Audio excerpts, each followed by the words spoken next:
Hi, Jenica. Bonjour, everyone. Thank you so much for taking the time to come here and reflect on the work you've done. We're going to look back on some of the things that you're proudest about, some of the things that might have been hard, discuss some issues that are still persisting to this day, and also discuss the culture of the political sphere. And to those watching, we're going to discuss a wide array of political issues, including mental health issues and other issues that might have certain triggers. So please take care of yourself. If you're not in the right mindset to watch this interview and to interact with these types of issues, then it's very important for you to take time away and come back when you're ready for this space. As I'm sure you'll attest to, the political scene can be very, very draining, and there's no reason to put yourself through it if you're not in the right mindset to do so. So let's get started. So you were first elected on October 21st, 2019, so that's almost 6 years ago, and you were re-elected in 2021. A lot has happened since then, a pandemic, so many things, so many issues that we wouldn't even have foreseen, the tariffs, and you've been proud to be the Member of Parliament for Fredericton for 6 years total, so congratulations, Well, first of all. And looking back on those 6 years, has your perspective of politics changed? Oh yes, I mean, I think it's evolved with every year that's gone by, with every new issue that comes my way, with every kind of challenge. So absolutely, I mean, I know in the beginning, very much, not really understanding the full scope even of what a Member of Parliament does. I really was aware of the role and responsibility in Ottawa, but here at home, really the focus on case files and serving our community has been 100% our priority, and a lot of people don't realize that. And so it's getting that word out, making sure that people in the community know to come to us if you need help, especially on immigration stuff. I think about, veterans files, maternity leaves, anything in the federal sphere. So that has been so important to me, and I didn't know that was going to be kind of the focus point when I first began. And also just kind of how things work. I mean, of course, I started as a Green, I had very little experience. I had never even been to Ottawa at the time. I'd never been to Parliament. And so really steep learning curve. I learned a ton. It's funny to think of folks like Jody Wilson-Raybould, for example, who sat beside me in my first few months in Ottawa, because I got to ask her all kinds of questions, right? I was such a newbie. So shout out to Jody. She was amazing for helping me and just kind of making me also get through the imposter syndrome, because there was a lot of that in the beginning as well, just as far as like, do I belong? Can I handle this? And so she was really great, just kind of be like, yeah, you got this, girl. So shout out to Jody. And just, as time went on too, of course, my relationship with the Green Party, went through some struggles, and I did cross the floor to join the Liberal Party. And I'll say there is where a big shift, of how I view politics happened as well. I remember a lot of the warnings that people were giving me, if you're going into this big machine of a party, or your voice isn't going to be heard, you're not going to be respected. I was really worried about kind of the top-down, like PMO controlling everybody. These are things that I was hearing, right? But that really wasn't my experience. And so I kind of went in with a little bit more, concern about what it was going to be like. And I really found that my voice was respected, and that, Fredericton was very much respected, that they really appreciated what we were bringing forward and the issues that we cared about. And the Prime Minister treated me, in a very respectful way, and it gave me a lot of opportunities to shine. So being appointed the Parliamentary Secretary to the Minister of Indigenous Services meant the absolute world to me. Really proud of the work that I was able to do with Minister Patty Haidu. Shout out to Patty as well, she's amazing.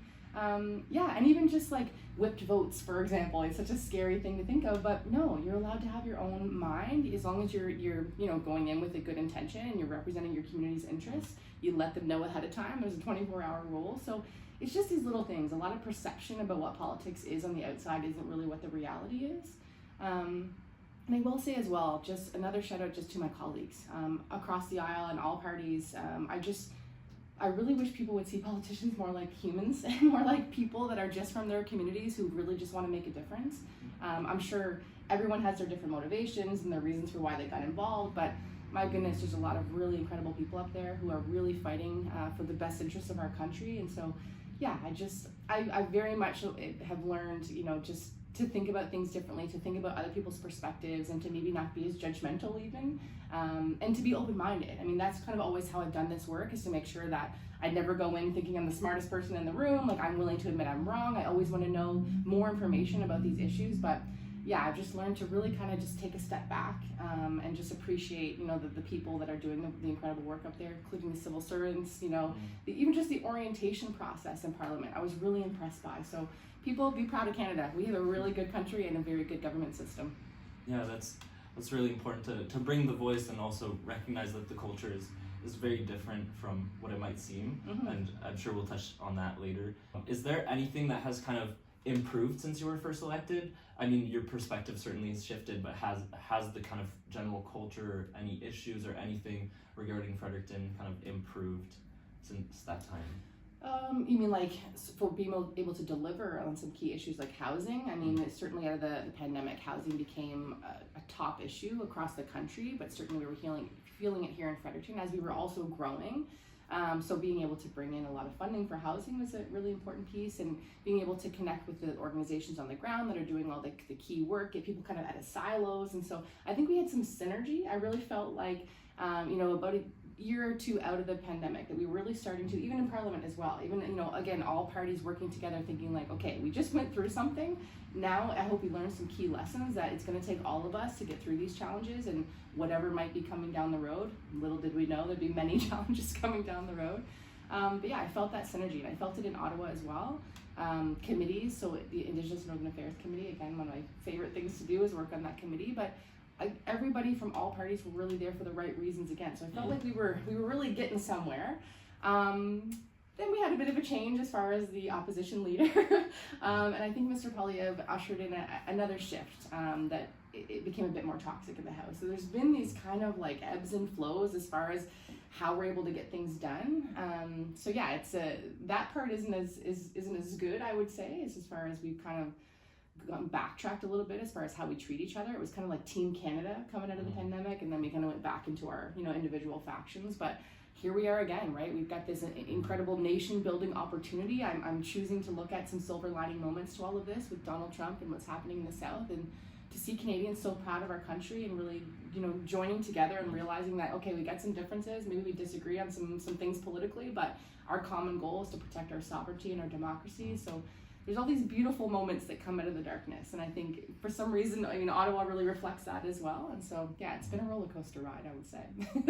Yeah, and one of the moments in this roller coaster ride was in 2020 when you were named the Rising Star of Parliament by Maclean's magazine, which was a great achievement. Also, you were a Green at the time, and so you were recognized in a very minority party, and now and your work was recognized. And I wonder 5 years later if looking back, there's one moment when there was kind of it kind of hit you an I did it moment, or something that you were super proud about that really like solidified why you were there, and well, and so the Rising Star was pretty cool because it's voted on by your peers. That's why it really meant a lot to me that other parliamentarians were noticing my style and noticing what I could bring to the table and noticing Fredericton, because it's about our community. But I gotta say, I always think about December 6th, 2019, when I was first elected, when I got to deliver my first speech in the House, and it was about École Polytechnique, and it was about misogyny, and it was about women's rights and human rights. And so I was terrified, and I'll distinctly remember that day for the rest of my life, that standing up, and this, again, before pandemic, the House was packed, and it was Prime Minister got to speak, the Leader of the Opposition got to speak, Jagmeet Singh got to speak, the Bloc got to speak, and then it came to me because Elizabeth May, she was in Madrid for COP25, and so I had the opportunity to do the ministerial reply for our party. So terrified, I got out literally shaking. I could feel it, the paper was making sound and everything. But I thought about the content, I thought about the issue, I thought about how important this issue is to our home community, and I found my voice because I really wanted to do justice to the families and to the victims and survivors. And it was in that moment that I was like, okay, I can do this, and we are here because again it's about the community, and just that moment realizing that it's bigger than anything else. It's not just about my personal journey or all the things that led up to the really wild election in 2019, but it's about the issues, and it's about the things that matter to folks in our communities and making it better for I think about my children, I think about the next generation. And so in that moment I just was like, I'm here. I got my seat, I'm speaking in Parliament on things that matter to me. So really, really special moment. And another one I'll have to say, of course, is establishing National Ribbon Skirt Day, working with Isabella Kulak and her family, just being so inspired by, this young lady's resiliency and just, her dedication to her culture and really wanting to stand up for her identity and other Indigenous women across the country. And so that was special, especially going through the committee process and hearing from witnesses across the country and what it meant to them as well. So yeah, some pretty special moments along the way, but I'll say that those two really stick out for me. And I wonder also, it can be quite daunting, I'm sure, in politics to kind of think about all the issues and kind of receive a lot of, this is what's going on, this is affecting us, and kind of things that people might have a more tendency to kind of come with negative issues, not necessarily a negative outlook, but issues that impact them, not necessarily positively.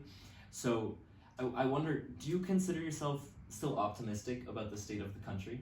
Oh, very much so. Yeah, I mean, I've said it many times along this journey that I've never been more optimistic because I see what's possible. Again, some of the lessons that came out of the pandemic is that we can move quickly, that we can move mountains, that we can do really big, really hard things. But also just, you're able to pursue your passions. And again, it comes back to these are just regular people from our communities that through democracy, we elect to be our voices there, and you can make really big changes. And I see that, and I see the activism as well throughout the country. I think about student protests that have been happening, and just think about people in the streets, people at the legislature with, different issues as they arise, and just being so proud of that people find their agency, and we realize that we are absolutely a part of this machine. We're not, it shouldn't be minimized how important every individual citizen's role is, and that has been really highlighted to me throughout this journey as well. So yeah, I think that, as much as it does feel really difficult right now, and there's certainly dark days, and I certainly have my days too where I'm not feeling all, rosy and cheery, but when I think about how far we've come and how far, I think we can continue to go and where else we can achieve these, these big things that might seem impossible right now, I'm excited. I'm excited about the future, and I think about, again, the next generations. I think about you. I think about what everyone is going to achieve in their lifetimes for this amazing country, and yeah, I think Canada, again, is the best, and I've never been more proud to be Canadian, and never been more proud to be from New Brunswick as well, because this has also been about, trying to punch above our weight and make sure that we're not forgotten about in our small province over here, and I feel like we're doing that, we really are leading the way in a lot of big things. I think about our research innovation night we had in Ottawa over the last 2 years, and just showcasing all the incredible talent that we have here, and the amazing, the brains in our community are just incredible. So yeah, I think that we're ready for the challenges that come our way, and I hope that's the message that people are really feeling through all the difficulty, is that, we can do this. Keeping this kind of optimistic state of mind, you kind of need something to balance out what might be too much involvement in politics. Like, how do you kind of manage your involvement to make it super healthy and kind of respect your own boundaries while being able to keep fighting for what you believe in? I'm not very good at doing that, to be honest. Yeah, I mean, it's I take it one day at a time. I think about even my family and the impacts that it's had on them as well. Good days and bad days. And, I'm kind of a workaholic in that, like, I kind of, when I'm in the mindset of doing my work, I just want to focus on it. So, like, Ottawa is, minimum 12-hour days usually when we're there, because when I'm home, I try to balance things out a little bit better with, our regular ending to the day. But in Ottawa, we go hard. We go while we're spending our time in the chamber, we need to make sure it's as impactful as possible. So sometimes that's not as conducive to a healthy, boundary setting life. And so that would be something I think that we all really need to work on. I think in general across society, but certainly politicians as well. I've seen the toll that it's taken on my friends and colleagues as well. I know about my own struggles as well. So yeah, I think it's, in general, in any workplace, we need to talk more about this, and that well-being should be the goal of any setting. Of course, we want outcomes. We want to make sure that we're delivering whatever services we're providing, but you have to make sure that wellness is front and center. So I think I've hopefully done a better job, like, encouraging my staff members to really focus on that. So I have to take my own advice sometimes.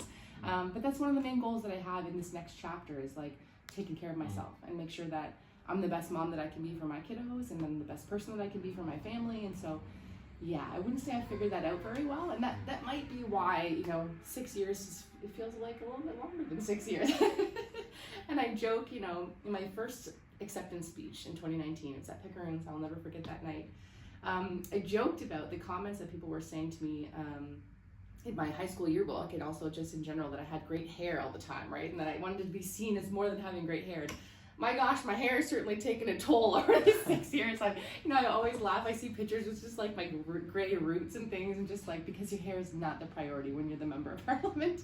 You got a lot to worry about, a lot to think about. So yeah, you can kind of judge how well I was taking care of myself by how my hair looked on different occasions. So just a funny anecdote for me. It's just like, oh yeah, you're worried about your hair when the world's going to be coming at you real quick, and that really important issues are going to take your focus. And yeah, self-care was not the top of my list, but it will be moving forward, because I did learn that as an important lesson. Well, now I think we can dive into some specific issues. There's going to be a few issues that tackle Fredericton specifically, and some others that kind of are more national, perhaps international. Would you say that your current priority issue is the same as the one that got you into politics? Yeah, it's always been kind of a three-pronged focus for me, because it touches on so many other things. Because again, there's so many incredible, important issues that we need to deal with, but you have to prioritize because we can't do them all. But absolutely, it was environmental protection and protecting the future for the kids and the next generations coming up. I think about clean air, clean water, clean environment, biodiversity. These are just things that have been instilled in me since I was a kid. Really, really important then, and of course now, and I think will forever be important to me. I always accredit it to my mom being a kindergarten teacher for 30 years, and just always teaching children about the interconnectedness of all life, and to respect, every living thing. And so really grateful to my mom for teaching me those things. And so that has made the environment always important to me, because if we don't have that, there's no planet B. That's always the signs I see at these rallies that I go to, and it's no clear answer or response to what's happening. It's like, this is our only shot with this incredible miracle planet that we have. And so protecting the environment will always stay a top priority for me. And of course, Indigenous reconciliation, not just because it touches my own personal life. I think about my children and my husband and my community members who I care so much about, but just for all of Canada. The lessons that we learn through reconciliation, the healing that we can achieve, that benefits all of Canada, all of humanity. And so that's going to always remain important to me. And because again, it connects to the environment. If we're respecting the original peoples of this territory, we would be respecting the land itself. And so we have a lot more work to do in both of those respects, but it's the same priority. I've been able to do a lot of work on those things, but they still remain a concern for me. And then finally, mental health, specifically youth mental health, and that comes from my time teaching. It was certainly one of the main motivators for me to want to run the first time in 2018 provincially as well, because I had a lot of students in crisis. Also just things that were going on in my own life, my own family's life, seeing things in the community, my friends, really worried at the time that we had very limited resources. Again, we have a long way to go, but I think that there's so much more work that's been done, destigmatizing. We can talk about these things. It's so much more normalized. There are more resources in the community. We've got a lot of federal funding to support those things, a lot of work with our provincial counterparts. So yeah, I'm really proud again of how far we've been able to come on those three really important pillars for me, but the work will never stop, that's for sure. And one of those recent developments on mental health specifically is the launch of 988, the crisis helpline national. Yeah, so that's super great to see kind of that being a focus, because I know it's something that all of these issues kind of are super interconnected, and great way to tackle different issues through them as well. Very important. Are there any issues that you feel are not getting as much attention as they should be? Yeah, I mean, there's many. I think right away at the top of my head though, missing and murdered Indigenous women really sticks out to me. The action plan, all the work that was done in the inquiry, we really have not achieved the goals and outcomes that we were supposed to achieve by this time. And again, it's an issue that maybe people don't feel like it affects them, but it absolutely does. It's about safe communities, it's about intimate partner violence, it's about respecting culture and identity. It's all of these things that all of us would want for ourselves as well. And I think about if it was your daughter or your wife or your sister missing, the response in our community is never the same as what we see for other demographics, and that's proven. There's racism in this conversation as well. So that's a really big one that, again, if we could really tackle it, it peels back a lot of other layers that we could also deal with, furthering again reconciliation in general, but just women, in respecting women and dealing with the scourge of intimate partner violence that's hurting so many. So that one's a big one. And linked to that, because it's one of the calls to action, is universal basic income, because we know that financial stability is how a lot of people can escape, maybe a violent situation. So that's a huge, huge one for me that I will never stop advocating for. Shout out to Karina Gold for putting that in her leadership campaign, because I think that's amazing. And it's like the transformation that we need in society. I always kind of explain it to folks as like a collective breath that we would be able to take. It's about reinforcing that safety net. It's about giving people an opportunity to maybe reskill, to maybe work in the gig economy without being scared that you're gonna be able to pay your bills. You can be creative. You can take chances. I think about entrepreneurs that are just starting out. So I just think it could benefit our community, our economy, our society in such a big way. So that one's a huge one that I think we have lots of unfinished business on. Yeah, I'm sure there's many others too, but those ones just really, really stick out. I actually did have a question about universal basic income and missing and murdered Indigenous. But I wonder, you mentioned universal basic income in the House as well, and it's not necessarily something that's been that there has been consensus about generally, but it's something that you've brought up personally a few times. What would an ideal form of universal basic income as we know it, what would that entail for you? Well, the universal aspect is important. We talk about different kind of income thresholds that can even things out and make it look like, make sure that it's reaching the people that it's meant to reach. And I think about the old system of child tax benefit, for example. It wasn't reaching the people it was supposed to reach because of the way it was formatted. So I think we can learn lessons from the way that model existed and make sure that it is reaching those that most need it. But a great example used to be the NBEI Connect program, for example. So what that was is while you were a student in school, you were receiving EI, which you normally weren't going to be eligible for. It was kind of a loophole that the New Brunswick government at the time was able to take advantage of. But it's a perfect example of you created stability for folks while they're getting their education to then join the economy later on in a bigger way. So it's a stepping stone. And so I would very much model it after the EI NB Connect program, because again, for me, it was like such an important demonstration of how this is meant to work, and people understood it because it was linked to an economic outcome such as receiving a post-secondary degree, right? So I think sometimes people struggle with seeing what the outcomes are or how it's going to work or who's going to pay for it, but the benefits outweigh the cost. It's a lot like pharmacare. It took a long time to get folks on side with that too, saying it's going to be so expensive, but it actually recoups more costs.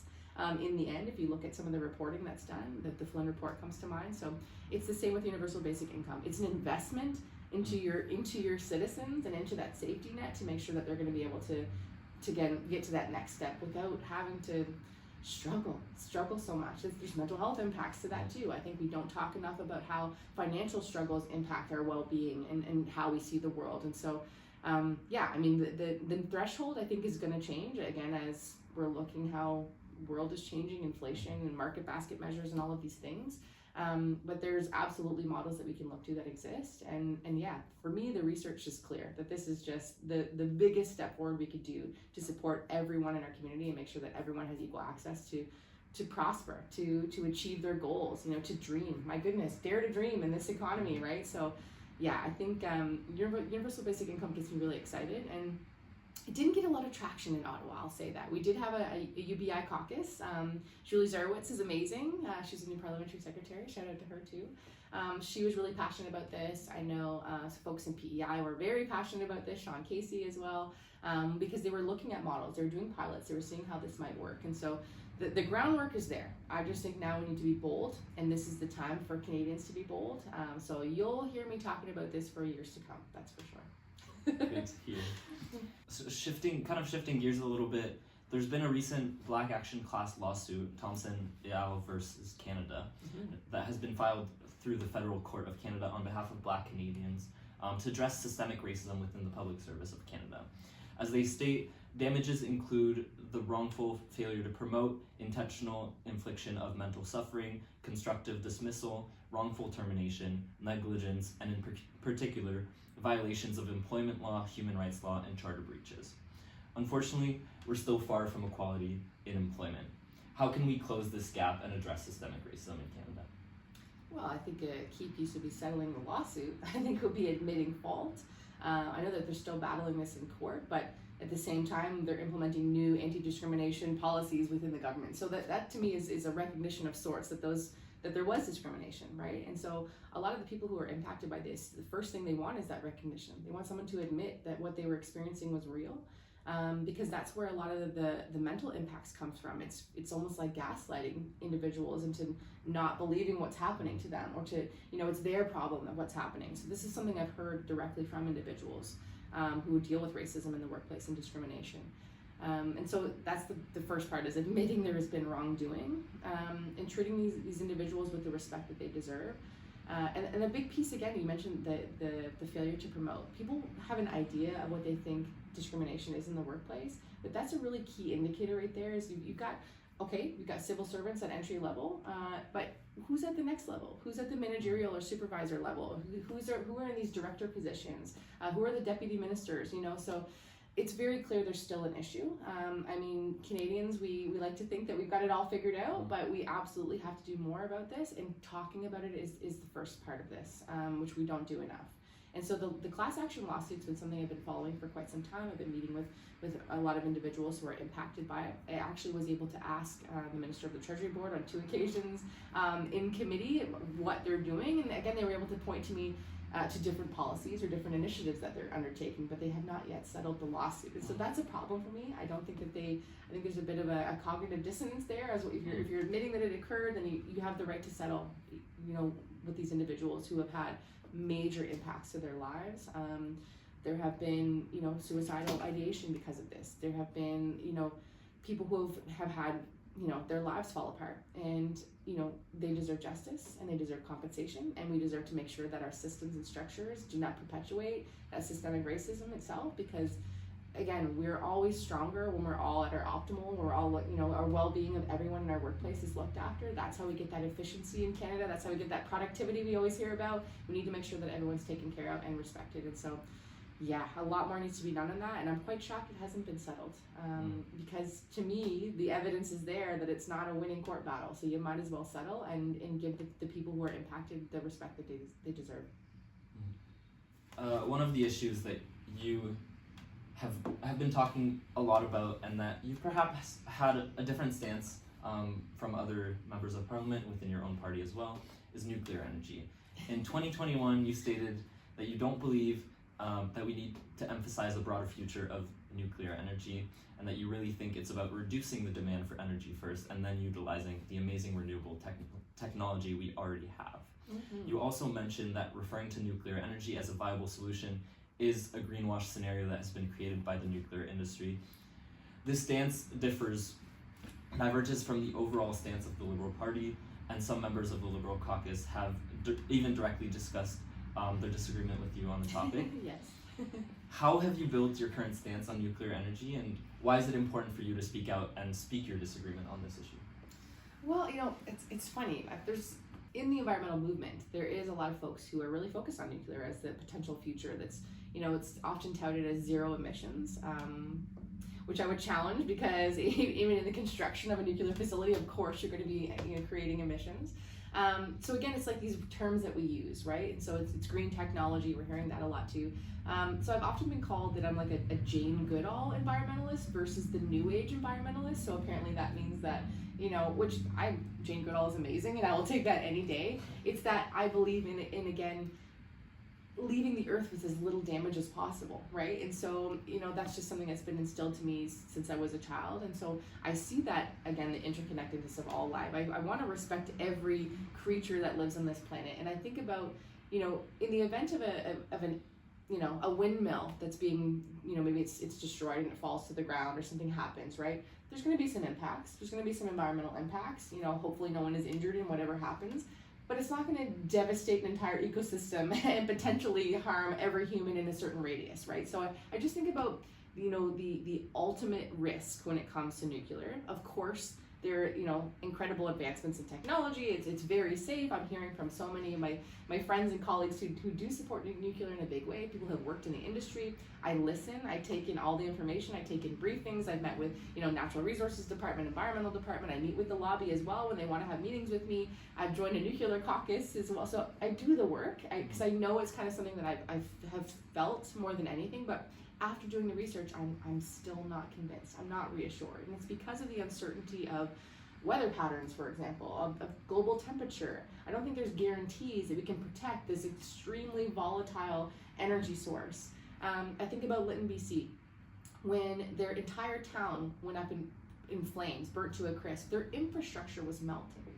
Do we have the capacity to keep a nuclear reactor as cool as we need to in the event of extreme weather, of plus 50 degrees? And I'm not getting the clear answers I need on that. That should be a very clear absolutely. If you can tell me absolutely we can guarantee the safety in those kind of scenarios, okay, I might be a bit more open-minded. However, we also have the issue of nuclear waste, So once we've created this incredible science, what we've been able to do with fusion is amazing, but we also have a byproduct that's incredibly dangerous and that can really affect human health and environmental health. Right now we're dealing with where are we storing this nuclear waste, and in many cases it's going to be in the backyard of an Indigenous community, and so there's other ethical conversations we need to have. And then can we guarantee the safety of that product for the thousands and thousands of years down the line that we need to ensure that it is protected? I don't know. I look at the volatility of the world right now. I think about, even developing small modular nuclear reactors. Again, it's an unproven technology. That in and of itself is an issue because we're directing millions of dollars into this industry when there are other proven technologies, like we talked about wind, solar, geothermal. I think there's untapped potential in hydro as well. We have incredible rivers and lakes and things we can use. There's different turbines that can be within the water. Just be creative, be innovative without having to go to the nuclear option, right? I think it's an interesting play on words that I think works really well. The uranium, where are we getting it from? There's all kinds of what ifs. And I just think in the world that we're living in right now, if we haven't learned that the solution to the environmental crisis is nature, then I think that we're missing the plot in a big way. And so the more that we protect and conserve our natural environments, the more that we do look at our energy efficiency and look at what our actual needs are, I just don't see the business case. It's also very expensive energy. Sometimes we hear that it's going to be cheap and reliable. If we look at Point Lepreau in St. John, I don't think we can use those two words to describe receiving energy from that source. And so I have so many unanswered questions and worries and concerns. And again, I think about what is the worst possible outcome and the best possible outcome in all of those technologies.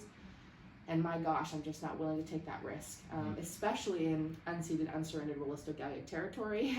That's another conversation where what happened to free, prior, and informed consent. Indigenous peoples have not been consulted with their lands for our existing nuclear technology, and now we want to go down this other road with small modular nuclear reactors.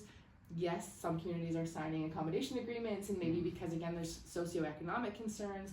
I don't think that that's free, prior, and informed consent. I feel like people are being backed into a corner. So yeah, I will keep talking about nuclear. I've been told that it's my emotional response. It's not based on any real science or understanding. And I take offense to that, but at the same time, I think our emotions and our feelings are important, and I know how I feel about it, and it's not going to change anytime soon.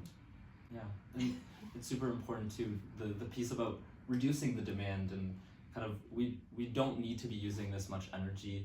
And there's a famous paradox, I forget the name, but there's a famous paradox in environmental science that says when you double efficiency or productivity, you actually more than double the demand, and so you end up having more output and kind of more pollution, more impact on the environment, even though you're becoming more efficient. And so using these high energy, kind of efficient energy sources is actually something that ends up having a negative impact over the environment, which is something that we need to consider as well. Kind of and I think circularizing. Well, that's just it. Is that the reason we want to go down this road is because we're not willing to make the changes and sacrifices that are required to protect our environment. We want to keep living the life the way we've been living, which is consume, and that means consuming energy.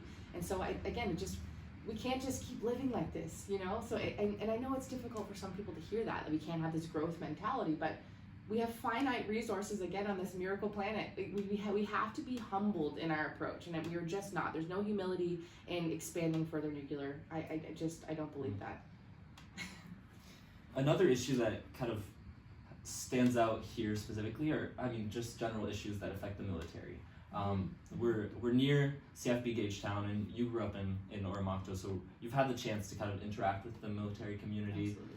frequently, and it's clear that the issues that affect the military community also affect Fredericton very deeply. One of these issues is a recent increase in the rate of incidents of sexual violence within the military. According to a survey conducted in 2022 and published by Statistics Canada, approximately 3.5% of regular armed forces members had been sexually assaulted in the military workplace or in an incident involving military members in the 12 months leading up to the study. Among these members, rates of sexual assault were much higher for women, for younger individuals, for Indigenous members, those with a disability, and those who are not heterosexual. Clearly, it's an issue that we can't take lightly, and there's a lot of intersectional pieces that we need to consider. What steps are you taking to address the issue of sexual violence in the military? Well, first talking about it, because I think even at that statistic is what we know has been reported, and we know that so much is not reported because the process itself can be so damaging and traumatizing. So talking about it is huge, and not a lot of people want to talk about it. And it's not in any way talking down about our Canadian Armed Forces. We are very proud of our military, very proud of CFB Gagetown, and actually they've taken a lot of really concrete steps to address this. But the problem persists, and that's because it's rooted in our society. It's rooted in misogynism. It's rooted in patriarchy. It's rooted in discrimination. And so, even to hear again that the intersectionality, of course, is at play here too. So what it is that the military represents a section of our society that you're going to see that the issues that we have outside are going to also be found inside. And sadly, the way the system has worked before is that it was mostly dealt with internally. And so if perhaps someone even within your own chain of command was maybe your perpetrator, really difficult to get justice in that scenario when you have to go through, the military police system, for example. So what we do have is, it hasn't been passed because of the proroguement of Parliament, of course, but Bill C-66 is about taking that outside into the civil system, making sure that our courts are looking at this, making sure that prosecutors are outside the military, making sure that there's also kind of more wraparound services for those who are impacted by this. So that's a step, but we know there's so much more to that because I think about the criminal code. They're a deterrent to a certain extent, but we still got crimes being committed. So we talk about with survivors, with advocates. They have a whole list of really impactful things that we could be doing to really make a big difference here. And one that really stands out, it seems so simple, but it's when you take that oath, when you sign up to serve your country, to specifically list in that oath that you understand that you are not to violate another person, you are to respect them, you are to know what consent is. Because these things they're not listed, it's not spelled out. I think that we've come so far in progress on that conversation that we sometimes take it for granted, but it has to be spelled out. We need to make sure that you've taken this oath. If you have broken that oath, you will be removed from the military. So it's part of that. It doesn't have to even be prosecuted. It's that you now be an untrusted individual in the military when trust is everything with the people that you're going into battle with, or you're working in training, or your daily work on base. Trust is huge. And so we think that just by adding it to that oath and making it very clear that if you violate that oath, you're gone. Zero tolerance. So there's things that we can do to send a really clear message. And so that's one that's really been advocated for, that I'm hoping will really kind of, get some legs and happen, because I've actually spoken to the minister a few times. He thinks it's a good idea as well. But again, that comes directly from those who have been impacted. And so I think it's listening to their voice is the most important thing that we can do in this scenario. But yeah, we can't paper over this. We can't gloss over this. We need every single person in the armed forces, especially now, especially in the global context, to be at their best, to make sure that they have all of their needs met and that they're respected.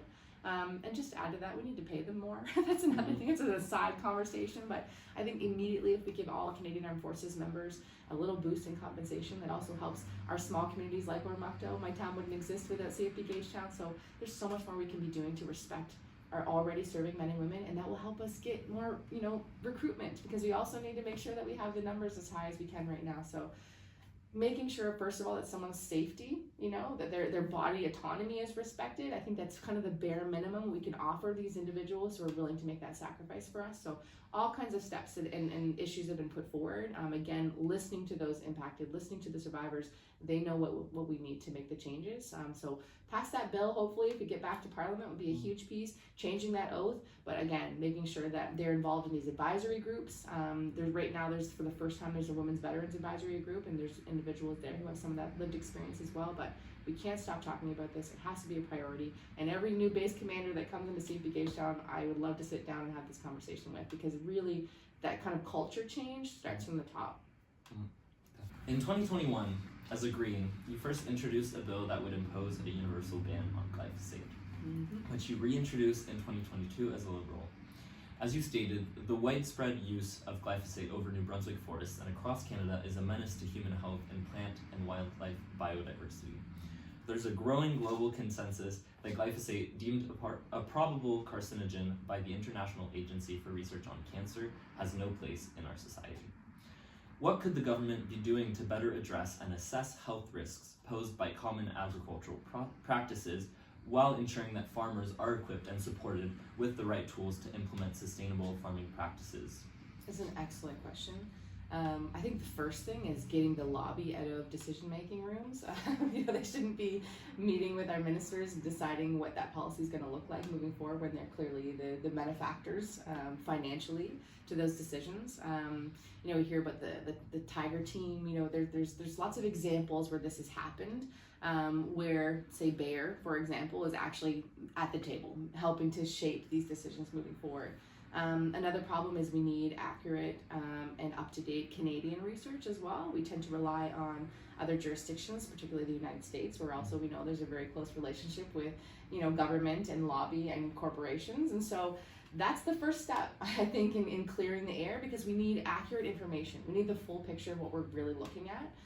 Because when I have these conversations with regulators, with the ministers, with industry, they really like to lean on the fact, well, it's, we got these studies, they're proven, it's good, we're good to go, and so I look at the studies, I look at them, I see where's the peer review, who's involved in this, and the vast majority are industry-backed science research reports.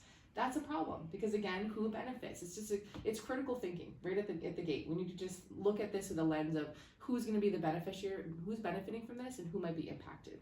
I also think when it comes to pesticides and herbicides in general, we should always be looking at a model of last resort, and that's actually what the Pesticide Act was meant to do. It was like, try all of these other things, and then at the very last resort, we use maybe a pesticide or herbicide. I feel like we flip that model on its head, and it's the first thing that we go to because it's cost efficient. We don't have to pay people, for example, to be out there in the fields or in the woods with silviculture. It's cheaper. This is what it all comes down to with corporations, and as we know, if they get to make the decisions, they're going to protect their bottom line over the health and safety of communities. It's a story as old as the tale of time, unfortunately. So the big piece there is I want accurate research. I want to make sure it's not industry backed, that it is peer reviewed in the science community that's respected, that it's given the time and attention that it deserves, that all of these concerns that people are bringing forward, even if it's just the social license isn't there. If people don't want this, then their government should respect that. We see in other jurisdictions where that's been done. I think about Quebec, I think about, they have a forestry industry. I was told in New Brunswick we wouldn't have one if we didn't have glyphosate in our forests. That's categorically false. We're looking at British Columbia, some incredible innovations in forestry techniques out there as well. And again, we could employ meaningful work in the forests if we could just switch the model up. So that's just, not considering the potential human health impact. That's just the social license piece if we don't want it. What we do see is there are studies where we're very concerned about the impacts. We're looking at high rates of non-Hodgkin lymphoma, for example. There's all kinds of concern. We're seeing there's research that's been done where impacts on different mammals. We know that there will be something in our bodies. I think that we're made of water. we're made of this planet. To think of something that's a desiccant that goes out and destroys certain cells in plant materials, how could we not think that would impact our health? I don't see how we just can't be realizing that that's a potential hazard. I know glyphosate itself, in comparison to other herbicides and pesticides, it is the preferred one for many reasons. So the way that it impacts the different cells and different the water courses, it's not meant to seep in. We might have concerns about that. But it's again the long-term impacts that we're really not sure about because we haven't studied it accurately. And the other big thing is proper use. Okay, so when you're going to buy your Roundup or whatever in your local supermarket or your gardening store, it's very clear you should be wearing protective equipment and that you should be only using it in small quantities and only as directed. Now, we have aerial spraying in New Brunswick and across the country. 1/3 of the glyphosate that's used in the entire of Canada is in New Brunswick, so it's getting dumped on us from the skies. We don't have a choice in that. I didn't go to the supermarket to buy Monsanto's product or to buy Bayer's Roundup. It is coming down from the skies. And so it's also about choice for me. I think about, you can go to a store and buy organic. You can choose to have less pesticides on your food. But when it's in your forest, when it's in your ecosystem, when it's impacting the biodiversity, we have our deer population we know is impacted, songbirds are impacted, honeybees are impacted. We're seeing these impacts, we're feeling them. We know that hunters, we know that farmers, we know that just anyone who's out, an enthusiast who's been hiking in a certain area for their whole life, they're noticing these differences. And so these are the concerns I'm bringing forward. Oftentimes I've seen as just kind of like, oh, it's a conspiracy, or you don't know what you're talking about. I'm listening to the people in my community. This is something that I've been concerned about since I think 2016, that's kind of first made aware of it. But the more I have conversations, the more I meet with other individuals who are seeing these daily impacts, the more I'm very worried about it. Because I just think that we've cut corners to protect the bottom line of corporations more than we've looked at the impacts on human health. And so more research needs to be done. I think about, Into the Weeds was an incredible documentary that was made. And Jennifer Backwell is an amazing director who I've stayed in contact with. And she's still, doing her best to expose there are some lies, there are some, the wool's being pulled over our eyes in a really big way around this substance. And I can't help but think about the people in New Brunswick for the mysterious neurological illness as well. We do see that test results are coming back with very high levels of this pesticide in people's blood. That shouldn't be. And if there's no explanation for that and you can't guarantee someone's protection from something you're raining from the skies, we need to reevaluate our approach here. Of course, I want to protect our forestry industry. It's incredibly important to New Brunswick. Again, as we're facing tariffs and softwood lumber and all these other pieces, we're thinking about what those economic impacts might be, but health is the basis of absolutely everything. I eat wild meat, I eat moose, I eat deer. I want to make sure that I'm safe, that my family is safe. These are the things that I have to worry about. So as a New Brunswicker, I was happy to be part of the biggest petition in our province's history. I'm happy to put forward the bill, both as a Green and as a Liberal, to prove to people that it doesn't matter what your political stripes are. This is about protecting our health, protecting our environment, protecting our beautiful forests. So monocultures are not going to help us sustain potential wildfires or any of the future impacts, flooding. So the things that we know, the things the incredible research that has been done, we need to respect it, and at the very least put it at the same footing as the industry-backed science that we seem to be relying so heavily on. So it's just, for me, always peeling back the layers.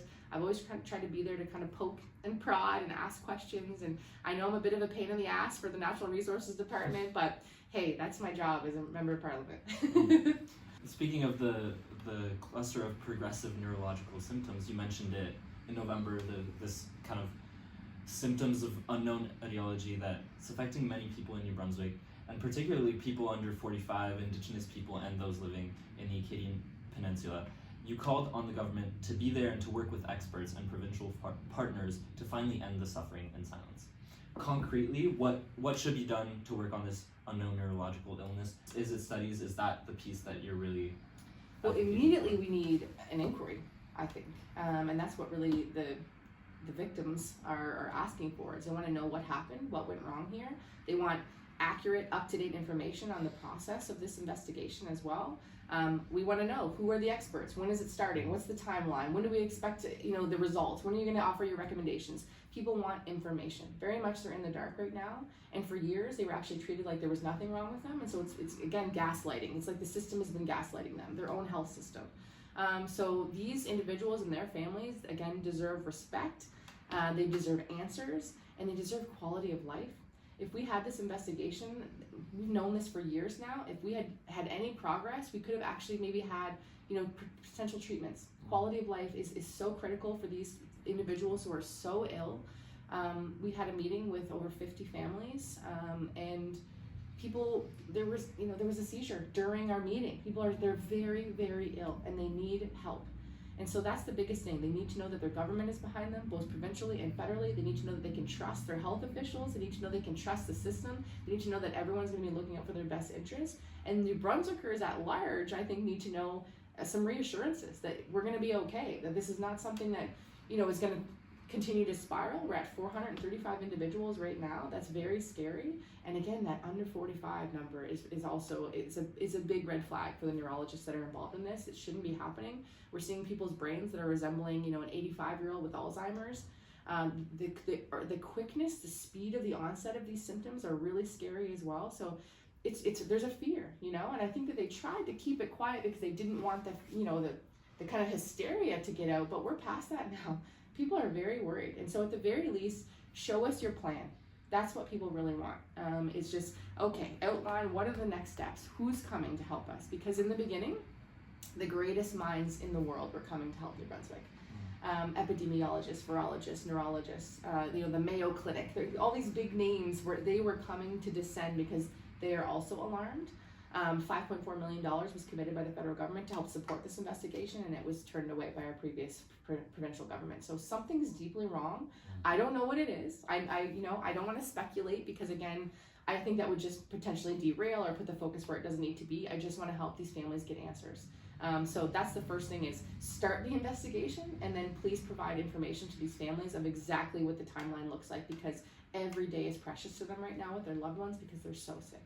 Speaking of kind of public inquiries, and there's also been a growing concern about the presence of Agent Orange at CFB Gagetown recently. An armed forces veteran from New Brunswick testified in front of the Standing Committee on National Defense and requested a public investigation into the use of the defoliant Agent Orange, which is thought to have contaminated the Gagetown training base around 1966-1967. Many veterans who trained at the base were exposed to this defoliant, which is believed to have significant risks of lasting health impacts due to toxic and persistent substance residues. Although a previous Canadian investigation from 1985 concluded that Agent Orange was not a source of leftover chemical contaminants in the soil and water, this investigation is believed to have been biased and inaccurate. What do you think should be done about Agent Orange, and what measures should be implemented for those who have been affected by the contaminants? Well, I think we can look at other jurisdictions and their experience. I think about Vietnam, for example. So much more openness and research around the impacts of this type of chemicals, the rainbow chemicals, because that's what they were used, right? It was about dealing with the jungle warfare and clearing out the foliage so you could see the enemy. Not thinking about, again, the human beings that were those enemies, right? Or those who might be impacted even on your own, forces. And so I think being open and honest again about what actually occurred is a first step as well. There was compensation that was given to individuals who could prove that they were impacted during the time frame that it was used at CFB Gagetown. However, the issue is that at that time, records weren't kept that well, especially for field operations. So we are the home of the Army. We do all kinds of training.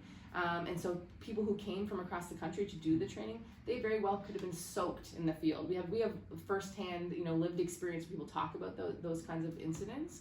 But maybe they were from British Columbia, maybe they were from Alberta, maybe they live in the UK right now. So there's a concern about, the catchment of those who were impacted, and that there's potentially many more people who are right now dealing with things like Parkinson's or cancers, who actually can link it back to their experience at CFB Gagetown. So we haven't captured everyone who was impacted, and so a lot of what's happened over the last few years is Brats in the Battlefield. It's an organization where people have come together to talk about these feelings, talk about impacts in their family, talk about the people they've lost, and actually very many members of that group itself are dying, right? So we're seeing those impacts.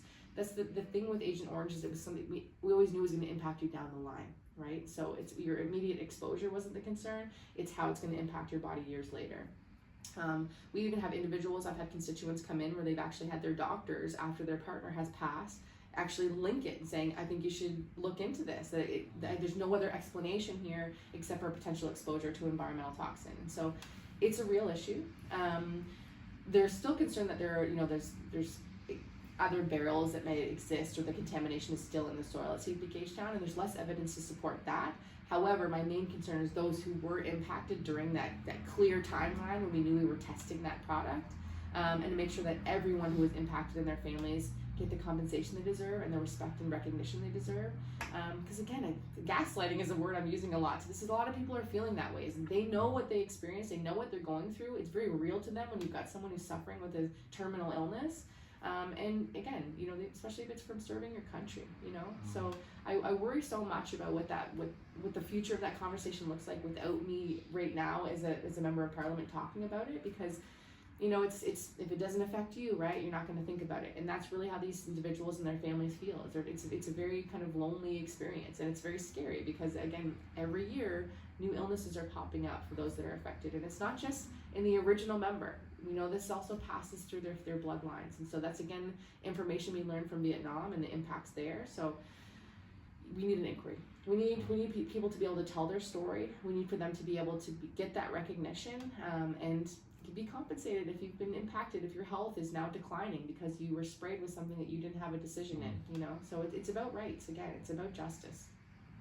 Thinking directly on people's rights and justice, but shifting a little bit, you're on the task force of security for the city of Fredericton, and security and justice is obviously incredibly important to residents, but parts of the justice system frequently rely on inescapable penalties and kind of punishments as a core objective rather than progress or change. Or so how do we work to ensure that people's rights are respected in the justice system and that convictions actually decrease harm and injustice rather than simply punish and promote harm towards the perpetrator? Well, that's such an important conversation that we need to have right now, and I think it's actually one of the issues that will be discussed in our upcoming election. You know, there's this idea of like tough on crime versus what we're seeing in our communities, right? Which we know is a product of trauma. It's a product of undiagnosed mental illness. It's a product of socioeconomic situations. There's all kinds of pressures in the world that lead to what we're seeing. There is an increase in crime in our city right now. We've never had more murders, for example, ever in our province's history. So there's something happening. That's absolutely sure. But to see kind of a lot of folks want to put the blame on bills like C-75, for example, which was about, first of all, it was about protecting victims of intimate partner violence more than anything. But it was about ensuring that we're considering everyone's past, what they've gone through in their life when we're giving out our bail conditions, for example, or when we're doing sentencing. I think it's actually, for me, I see it as empowering judges to just go further. And they really just have to demonstrate that they've taken into consideration the life that person lived before they stood before them in that courtroom. I think that's great policy. People are using that to blame what's happening in communities because they're seeing people who have potentially, you know, a long rap sheet or reoffending, or they're seeing people who are out on bail who are reoffending, and people are getting upset. And I think it's a failure in the justice system, right? So then we have C-48 that came out, which was to address that again. We were hearing from provinces and territories across the country that they wanted us to, you know, to make some tweaks and make sure that we were, you know, strengthening the bail system, and which was done. And we're seeing really positive ramifications across the country. Really good statistics are coming out of that shift, but the perception, again, in the public is not there. They're not looking at the same numbers that we're looking at, right? So that's a problem. I think we need to do a better job explaining the impacts of these pieces of legislation and you know, at the ground level and what it actually looks like in community. But even in these conversations, I'm hearing people were concerned about youth, that we're seeing a lot of crime happening at that 16 to 18 range. And people wanting to maybe reopen the Youth Justice Act, which again, it's like, these are fundamental protections that exist for a very important reason. And I think again about, you know, we're looking at nonviolent crime. We've got a lot of graffiti, or a lot of theft and damage in the city, and people wanting to have harsher penalties for that stuff as well. And the crime's got to fit the punishment. Our charter rights have to be protected. And so that's always got to be a line in these conversations. And when you're dealing with it, you know, if you're a business who's experienced, you know, maybe your sixth break-in this year, I get it that your patience is running thin. I understand there's also financial implications to that. Your staff aren't feeling safe. There's just tons of ramifications that we absolutely need to take into consideration, that the judge will also take into consideration once that sentencing happens with that individual. But at the very basis, we are all human beings. We all have fundamental rights. Even if you're in prison, you have rights, right? So all of these things have to be balanced. And I do think that our justice system, you know, it needs some humanizing as well, while also protecting businesses and citizens, right? So there's no silver bullet. I'm really concerned right now with kind of the explosion in drug use. I mean, we're never going to get rid of drug use. It's part of human existence for sure, but I think that, again, it's linked to a lot of the issues that are in society. It's linked to a lot of hurt. It's linked to, kids that maybe they aged out of the care system and they've got no one there to support them, and then somebody is a bad influence has offered something to you. There's so many different individual stories, right? And every individual case is going to take those individual wraparound supports to really help. So we need to reinforce those pieces of society. We need to make sure that we have those wraparound supports, that we have social workers with our officers who are responding to incidents, that the officers themselves have that kind of extra training, which they are doing. We're doing a lot of really important work in the city of Fredericton. That the businesses are empowered as well to be part of the solution. They want to be part of the solution. I think sometimes, businesses feel villainized as well. In the downtown, they've gone through a lot. The pandemic was hard enough that they're also dealing with less foot traffic down there because we're seeing some issues.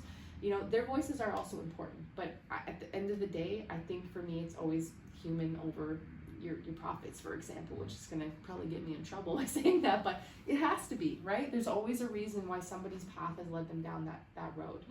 And I think about, we had a crown prosecutor come in and explain some of the implications of this legislation in our direct community here in Fredericton. And right now, 7 out of 10 people who are in remand, they haven't even had their court dates yet. So we're talking about your rights. You're in jail before you've even had your opportunity to have your day in court. That, first of all, is an issue we need to think about. And I think it also challenges this notion that people are out there reoffending all the time when they're on bail. Well, we get 7 out of 10 folks who are in jail right now who didn't receive bail. So the reality of what's happening escapes people sometimes as well. I get it, social media, we hear something, we're going to take that as gospel, but there's a lot more going on out there. But she also mentioned, there was a specific incident in our town, really important business that everybody had loved for years and years and years, and they had some pretty serious damage and vandalism. So the community really rallied around them. People are really upset, and they really want to crack down on what's happening, and I get that, of course. We all want to see safer streets and want to see our businesses thrive.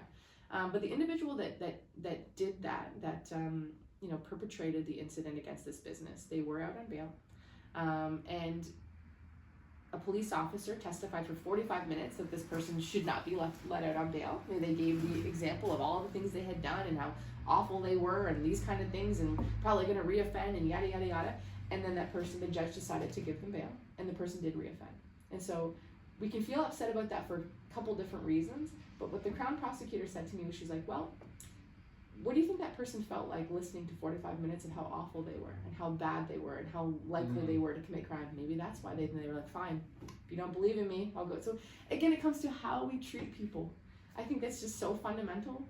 And right now people need our help because people are turning to things like meth instead of a community outreach program because they think that's a better option for them, So part of it is letting people know what is out there, who can support them, where are those open arms who want to help them and treat them like the human that they deserve to be treated like.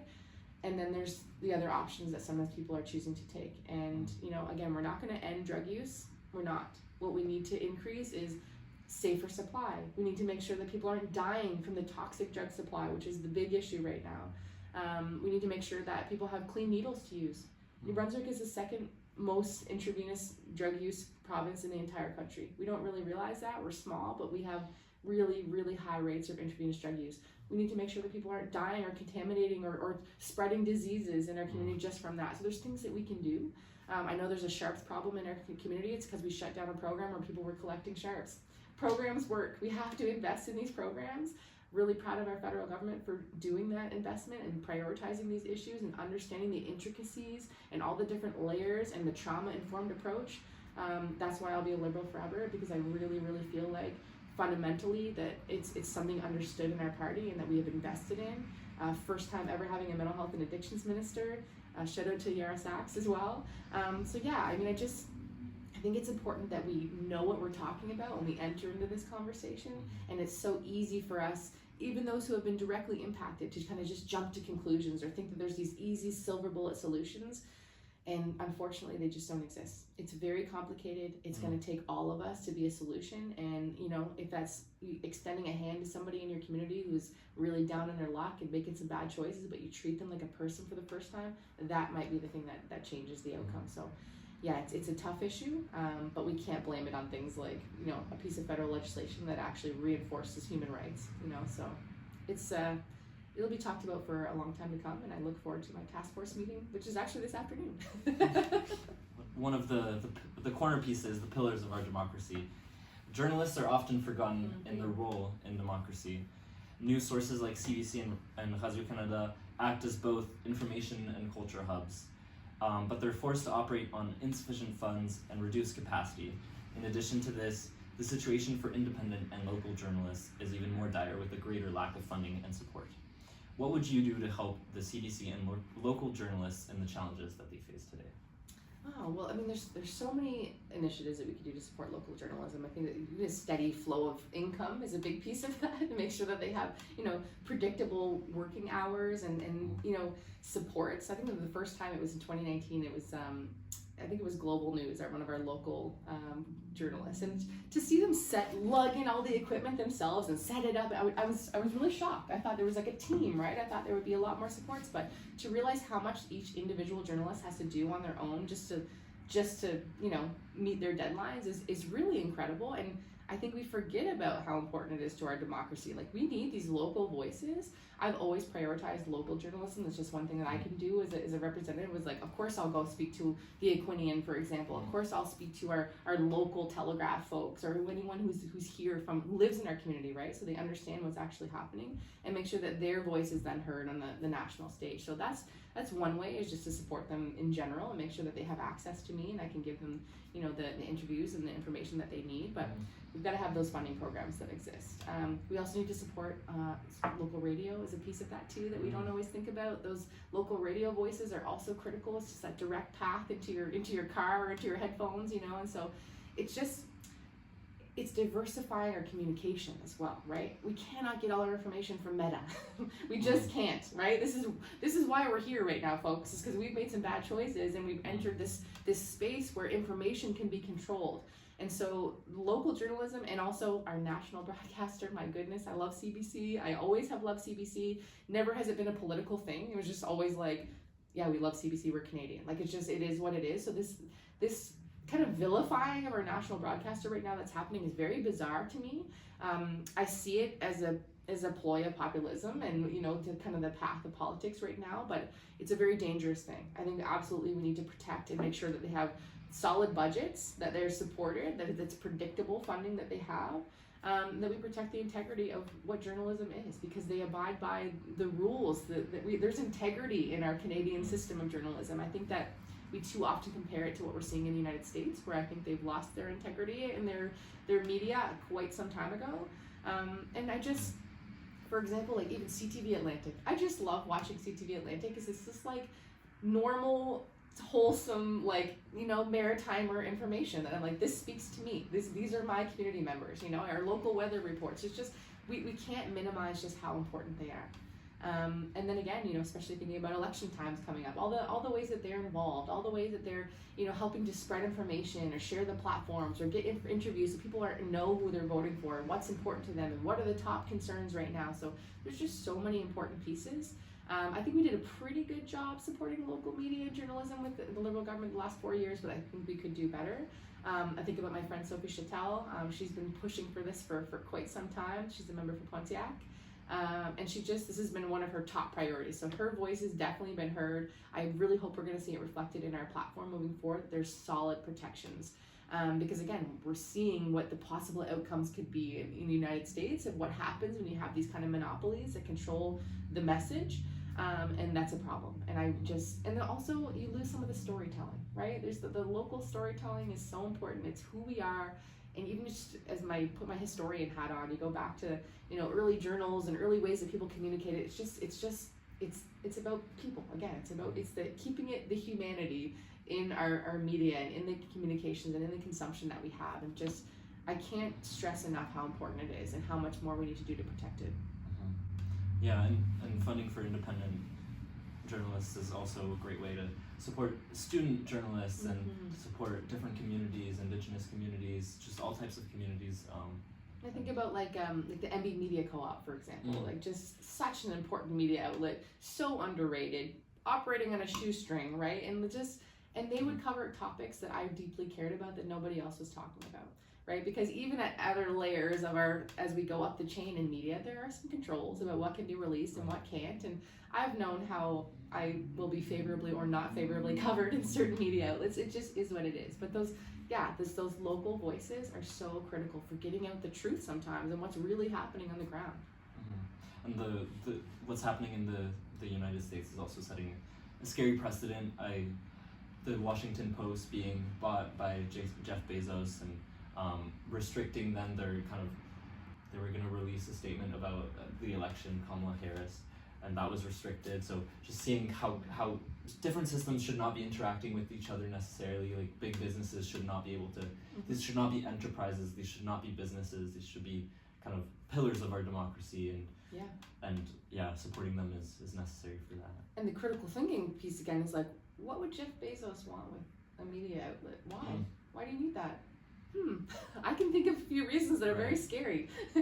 Same with Elon Musk, right? Like, why would he want to buy X? Why would you want Twitter? And we know why. It's to control the message. It's to control the narrative. It's to feed disinformation machines. And sometimes it's also to do the bidding of our enemies. I think about Russian disinformation that we're seeing controlling a lot of our social media. This is a major problem. When we've got billionaires trying to control the information that we receive, wake up. It's time to wake up. Yeah, and I think we had something, if I'm not mistaken, we had something similar here in New Brunswick with, was it Irving, had kind of the majority of the paper news outlets. Daily Gleaner, absolutely. Yeah, and so a control is never good, a control and restriction on because again, why? Why do you want that control, right? So that it's very unsettling to think about that. In May 2021, you tweeted that you stand with Palestine and condemn the unthinkable airstrikes in Gaza and apartheid. In 2025, the situation of occupation and genocide in Gaza has escalated far beyond what we could have foreseen 5 years ago. Yet the Canadian government's stance still hasn't necessarily shifted that much. Canada still does not officially recognize the state of Palestine, and it's clear that our own truth and reconciliation issues are mirrored in the genocide of Palestinians. Although the recent ceasefire agreement between Israel and Hamas was a source of hope for many, the subsequent breaches of the agreement and continued violence and killings were incredibly difficult to take. Is there anything that you would like to say to those who are suffering from all forms of violent, silent, and or lasting colonialism in Canada and in other parts of the world? Wow. Well, I mean, just stand strong. You know, the resiliency, I know people are tired of standing strong, but just, you're not alone. We're with you. We hear you. We see you. It is genocide. We're going to say that. We're going to, speak truth to power. We're going to keep showing up. We're going to keep demonstrating. We're going to keep showing solidarity. The social media movements that are happening, the way that people are organizing and gathering are impacting elections as well. There is power in what's happening. And so it's about giving people the power back that's been taken from them. When I think about oppression, I think about, again, mirroring, as you said, the reconciliation path we're still on here in Canada. Not all the truth has really been laid out, and so that's where it really starts. And so much of what happened in 21 was about hiding the truth and suppressing the truth and shutting down anyone who had opinions about said truth. And that was one of the most difficult things I've ever had to go through in my life, but nowhere near what the people on the ground are feeling. And I've been really careful not to make it about me because of that. I don't want anyone to ever get lost in what the focus is here. It's the humans, the people, the children on the ground whose lives have been ripped from them. We see statistics saying that 97% of the kids in Gaza were at risk for imminent death. Humanitarian aid being held back, starvation, just the loss of dignity, and to see what's now happening with the United States and the rhetoric. The AI video that Trump tweeted from his White House platform, or from his the official White House X and Instagram and Truth Social, and what the hell are we doing? What is going on? It's been horrifying since day one, since I was first been taught about this issue. Sadly, we don't learn about these things as well. It was never something I learned in school. I learned it through politics. I learned it through the Green Party. I learned it through people with lived experience, with direct, access to what's happening on the ground. People who had done missions, people who were former soldiers, people who are living in the territory. So it's first really important to know where your information is coming from. So I really try to do my due diligence to make sure that I'm hearing from the real people who are really experiencing this. I never thought in my wildest dreams that the horrors that were already being seen were going to be amplified or to get worse. I just, maybe it's my, I didn't want to believe things could get worse. And now to think that people would be forced to be displaced permanently so that we can build some sort of luxury resort in the Gaza Strip, it's like, it's demonic. I don't know other word really to explain it. And it's impacted people right here in our home community. That's another thing I was getting in 21 was like, why do you care about this? Like, talk about things that matter to people in Fredericton. Like, and I was just like, first of all, as your member of parliament, foreign affairs is absolutely an important role that we have to take on. Canada must assert itself in the global stage for justice and for rights. It's what we're known for. But I think we're losing that a little bit because we haven't been as clear in our stances, because we haven't done as much as we possibly can for fear of some of those other relationships that now are not working out the way we thought they were. So I think it's very bizarre to have had allegiances to people we thought were allies, to close our eyes to horrors, to keep our friends close. Selling our soul in a big way. And so I think that a lot of that soul searching is what's happening right now, and I see it with my colleagues in politics as well. I'm seeing it in some of the conversation around the leadership race for the Liberal Party, for example. I'm seeing it in the platform policy positions being put forward to absolutely recognize Palestine as a state, for example, just right out the gate. So slowly progress is there, but every day more people are dying. And so just the progress is not fast enough. And until we learn to fully extricate ourselves from, I think, U.S. foreign policy, we're not going to be able to be as independent, as strong a voice as we need to be as Canadians. And so I think that's going to happen in the near future because of the current trade war and how we're being treated by our friend, right? So, I could never have predicted we would be here.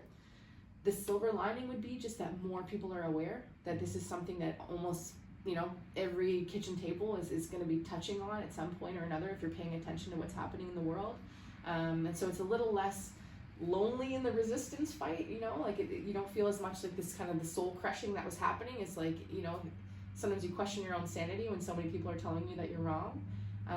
But once, if you keep, again, people and justice at the center of what you're doing, and I think of my dear friend Maryse Nadeau would say, you're respected by the people who you respect. And so when it comes to integrity and it comes to issues like this that you just kind of get beat down on so many times, you just have to keep that at the focus and at the center. And so for the people, I want them to know that they're at my heart, and that's what this has all been about. And I pray for a day when it will end. We're at a rise of conflicts, a rise of instability and democracy across the world. According to the Geneva Academy of International Humanitarian Law, there are at least upwards of 110 armed conflicts spread out across different regions of the world. What role, if any, should Canada take as a facilitator of peace and democracy globally while remaining concentrated and committed to the issues that affect Canadians? It's a very good question. Growing up, again, in Ormocto, see the Gagetown, I had many family members in the military. And I think about the United Nations, I think about peacekeepers, I think about what we used to, the symbol of who we were to me as a kid was out there peacekeeper, with the blue berets, doing what we had to do to make sure that we were, ensuring that people had the diplomatic voice, that they were able to negotiate, that these conflicts are very, complicated. I wouldn't say I know the solution to everything that's happening, but I know that armed conflict is not the thing to do.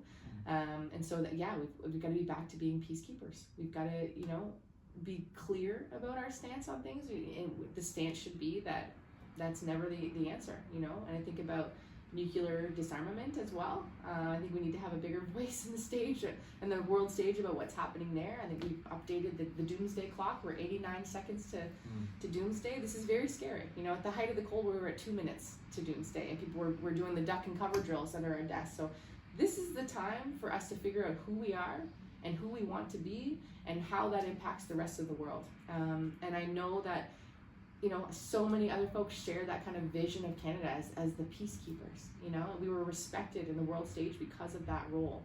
And it's not about neutrality per se, because we were there. It's boots on the ground, right? But it's about making sure that the international rules-based order is respected and upheld, and that there's this common decency, and that we're going to protect civilians. We're going to make sure that humanitarian aid gets through. We're going to make sure that we minimize the impact to the innocents. And right now, it's just, I think we have trouble finding who we are. The context of the relations with the United States currently are also giving us an opportunity to kind of look at our position internationally, our trade, our agreements with other countries. And historically, as you mentioned previously, Canada's position internationally has been reliant on the position taken by the United States. And as our neighbor and longtime close ally, both politically and culturally, both of our countries have often benefited from this close relation for many, many years. However, with the recent aggressive stances from the new Trump administration, we've felt them and we've seen them in unstable relations, and we've seen that they have a large impact on Canada and Canadians. So looking to the future, do you think that Canada should be more focused on restoring relations with the United States or on diversifying its economic and trade partners? It's got to be both. I certainly, I'm just as angry as any other Canadian with what's happening right now, and my first urge is just to be like, whatever. But it's just, realistically, we're going to need the United States. We are stronger together, and Mexico, of course. We want all of us to be included. I think we need a strengthened agreement that we can rely on, that we have faith in. But I don't see that under this current administration. And so, thinking about the 4 years we have ahead of us, it has already felt like 2 years, and he's only been in there for a few weeks. And so I don't know what that's going to look like, but it's going to be about protecting democracy. It's going to be about ensuring that Americans' rights are respected, because I'm deeply concerned about the prospect of altering their constitution and potentially preparing this man for a third term. He's joked about these things. He's joked about other things we're seeing come to fruition right now, as far as the tariffs, for example. So I don't think anything's off the table. But including in that is a repaired relationship. I'm hoping that that's on the table as well. I know that when President Biden came to the House of Commons, for example, the speech that he delivered really inspired me. I really didn't expect that. I was just like, whatever, Biden. I'm very much a Canadian-focused person. That's kind of cool to see a president, but his words were all about the strength of North America, about our role in the global stage and what's happening. It was about the prosperity of American and Canadian people. It was about our incredible trade relationship. It's not just a trade relationship. It goes so much deeper than that, right? We intricately connected. We're New Brunswick, I think of Maine, we're just like the same thing, right? Just in Canadian and American. So it's really sad to me what's happening. It's also an impact to our economies we absolutely do not need at this time. I cannot believe what's happening is happening. And also just that we're siding with our non-allies versus our allies. We're in important votes, for example, not to protect Ukraine. Really scary things are happening right now. But having said that, again, yes, we need to diversify. We've already been doing a ton of work to shore up Indo-Pacific relationships, for example, Ecuador to sign a new deal. We're doing that work. That's always been a strong point, I think, also of our federal government. I think what Minister Ng's been doing a fantastic job building those friendships and signing those agreements across the world. But we need America. We do need America. Just as far as even I think about, of course you want to ship and export to other countries, but I also think about the environmental impacts, right? Like the closer these trading partners are, the better for the environment as well. So there's just other things to think about, but we're going to need each other. And so it's about winning the hearts and minds of the American people, because they are the ones that can make an impact. They are the ones that can, rattle the cages and make sure that their representatives and their governors are speaking up on their behalf, that their industry leaders are speaking up. And we're seeing a bit more of that. I think that's why we saw another pause with the oncoming tariffs. But these pauses are just as dangerous for the uncertainty of the economy. It's already hurting businesses. So it's not like he's doing us a favor by just kind of kicking the can down the road. I think businesses, by and large, would rather just let them be done and have them be dealt with so they can plan, they can budget, right? We're March 31st, as we know, is the fiscal year end. Everybody's panicking right now. So we need some certainty back. And that would be really nice. And so I'm counting on Americans to do that work. We're doing what we can. And I know that Canadians are doing their part too. I mentioned the silver lining. I love seeing everybody come together and supporting their local businesses as they should have been doing anyways. Again, I think the environmental impacts alone are worth it for that, but also supporting, your friend take their kid to go play hockey rather than, buy another yacht for a CEO, which we hear those comparisons all the time. But this is really what we're talking about here. So yeah, we've got to try to fix what's happened with the United States. I don't know how. Even in my calmest negotiations, I don't know if I could sit next to that man and be like President Zelensky, who I don't know how he held his composure. What a hero. Oh my God. I think the collective response from the whole globe was just like, how are you not like throwing a chair right now, sir? So we got to be like Zelensky. We got to the goal at hand is make sure we all can come out of this unscathed. He's doing what he can. And so I'm hoping that we can repair that relationship, but also absolutely shore up relationships with other countries, which we are doing, but it will never be at the scale of the relationship we have with the United States as far as trade. In an interview with The Aquinian, you mentioned that youth mental health, notably Indigenous youth, was one of the major issues that pushed you to politics. We know that youth mental health is still a major issue, particularly for student communities and marginalized youth. And as society changes and challenges change, it's even more important to have wellness and mental health care services and supports that are conscious of different backgrounds, different identities, and different needs.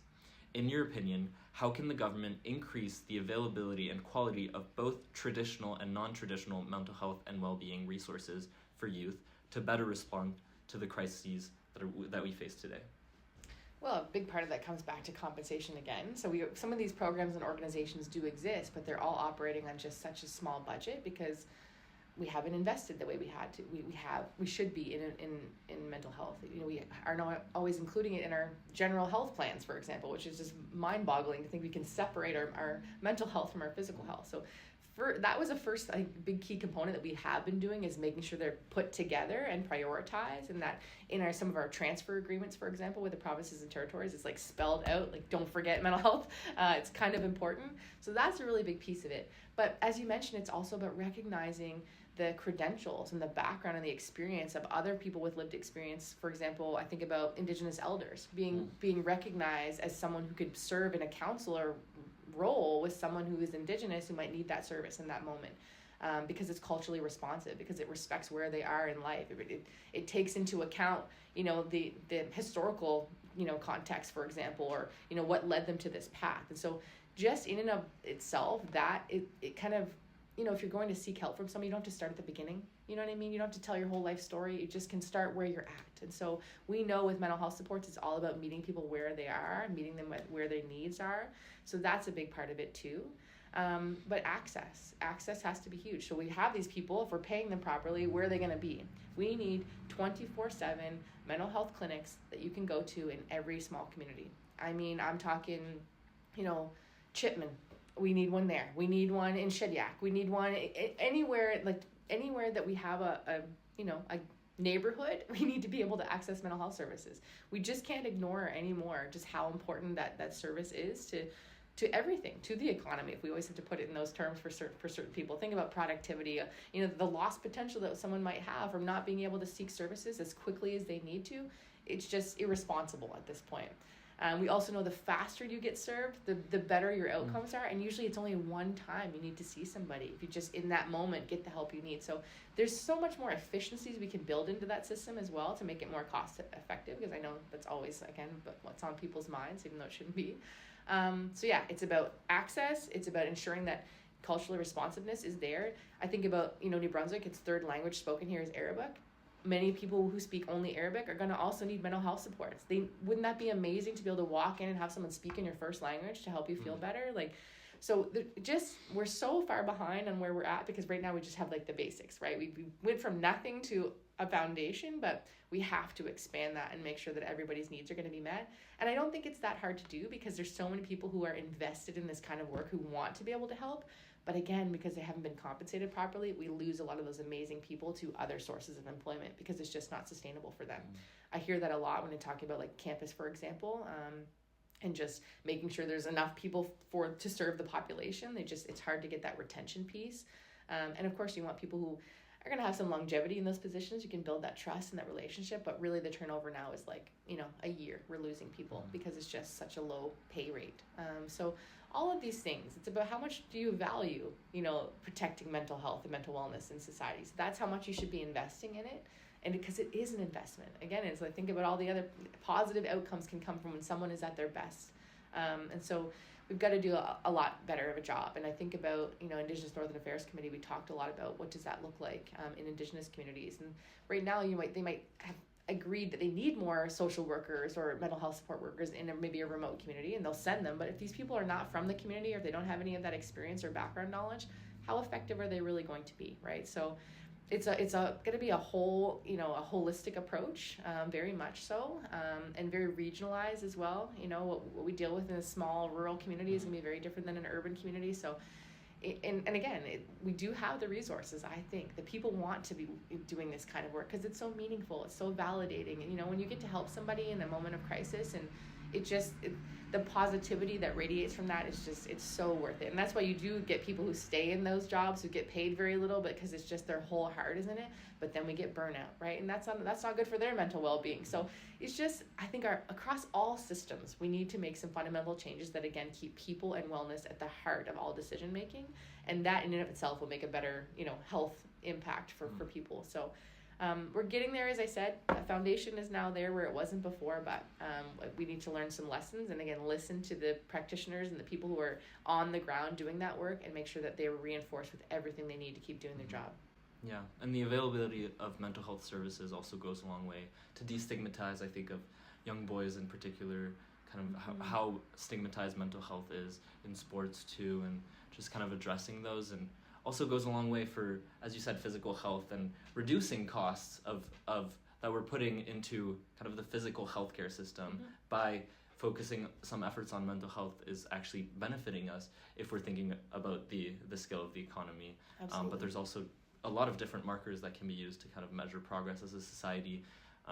We think of GDP frequently, but the happiness index and just different things that we should be striving for as well. Absolutely.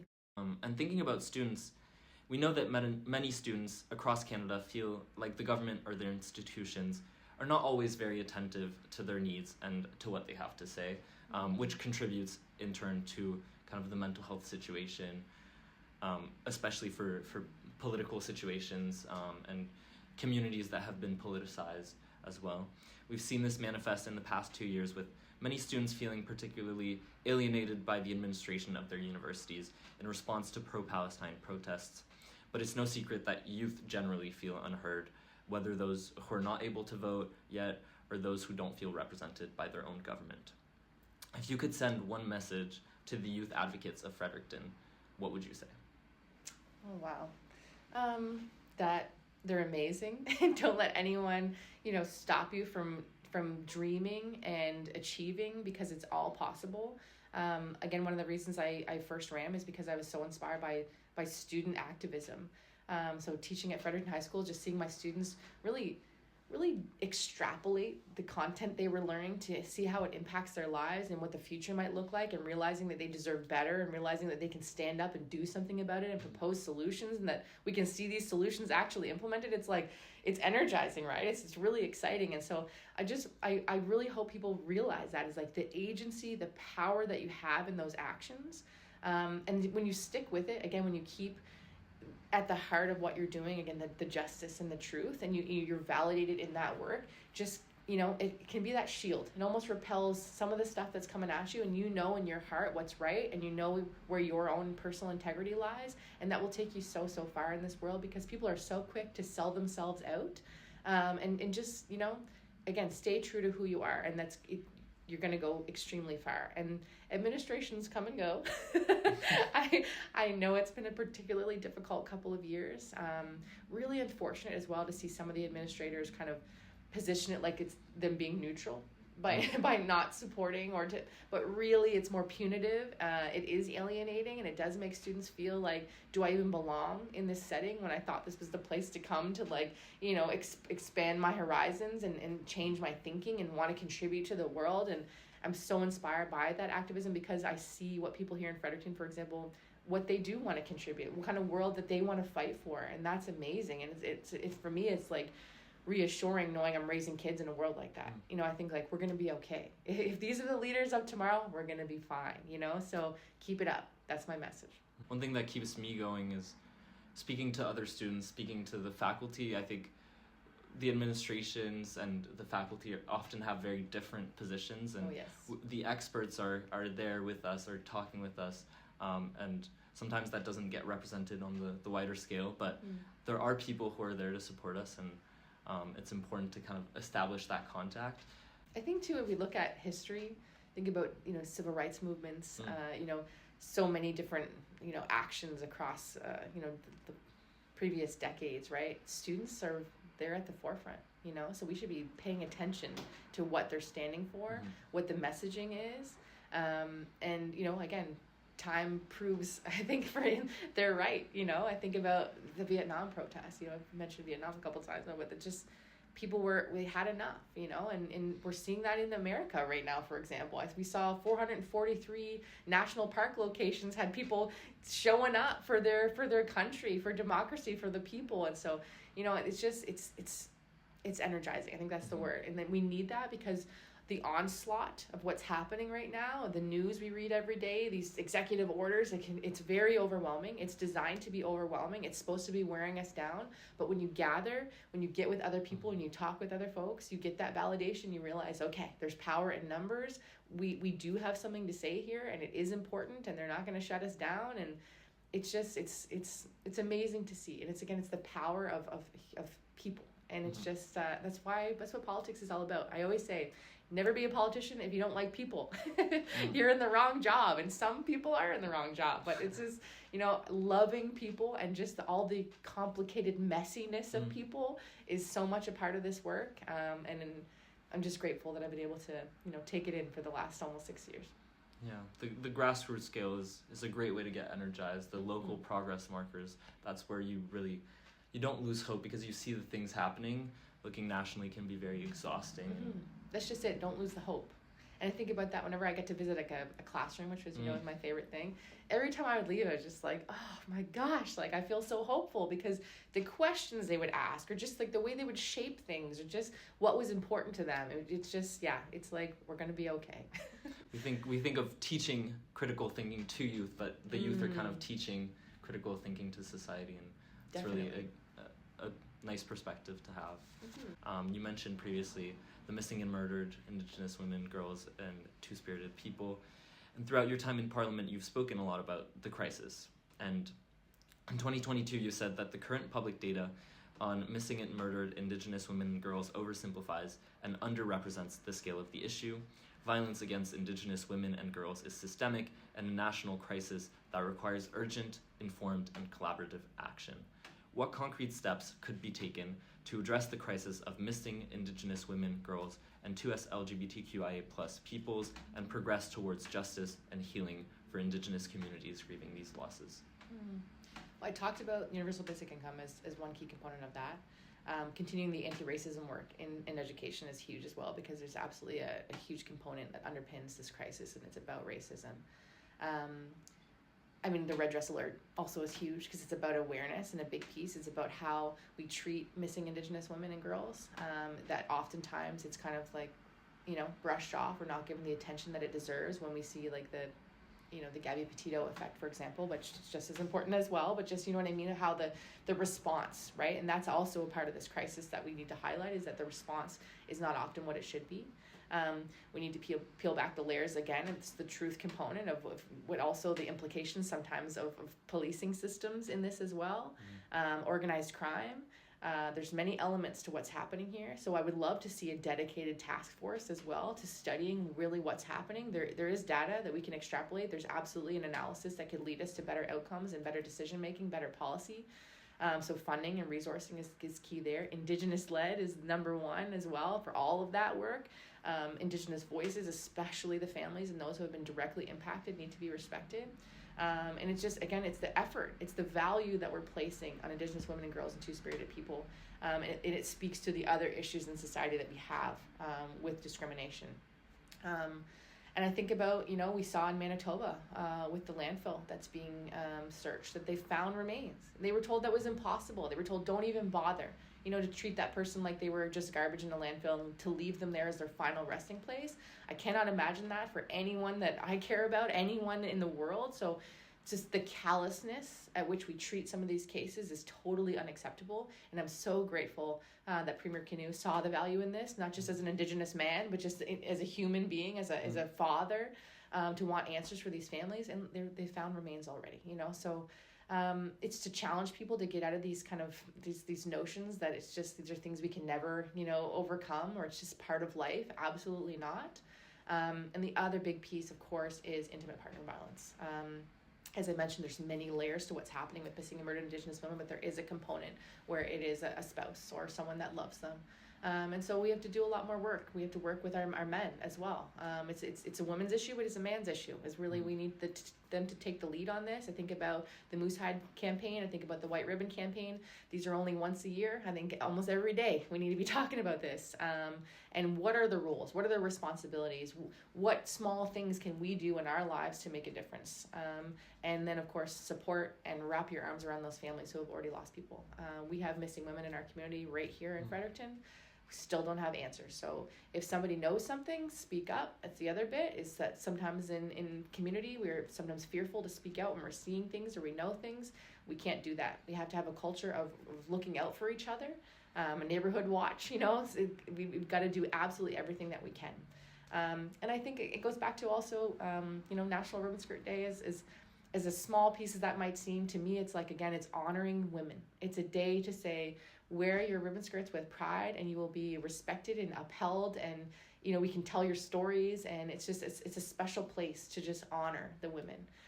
So just anything like that, continuing to do that, and to making sure this is at the forefront. I speak with the J Division RCMP here in our local New Brunswick detachment. I speak with city police as well, speak with the military to make sure that they all know where their role and responsibility is as well. What are they doing? What specific actions are they taking? Local citizens come in with ideas, different ways they can do data tracking and cell phone information. Like, they want to help. So I think it's empowering other people in our community as well to do their part too. Seeing all of us in this broader discussion. It's not just about Indigenous women, men, and girls. It's about all of us. So it's a really heartbreaking issue. I think about Chantal Moore, someone, it comes to mind. And she still doesn't have justice. Her daughter doesn't have justice. And I won't forget her, and I won't forget that fight. And I'm going to raise my 2 Indigenous boys to make sure that they respect women and do their part as well. The message, it feels like there's kind of a few lines that are going through the message, is to speak up, shatter the silence, call people in, create the spaces for conversation, and keep an open mind. And that's really how we can create a good culture. And have hope. We can make a change. We can. To get out of politics right now, when everything seems so hard and intense, I have a lot of feelings about it, right? Of course, it's a hard thing to do. I love this work. But I have hope because I know there are so many other people who are also doing that same work, and that I can do this work as a community member. We all have a role in this. You don't have to be the member of parliament to make a difference.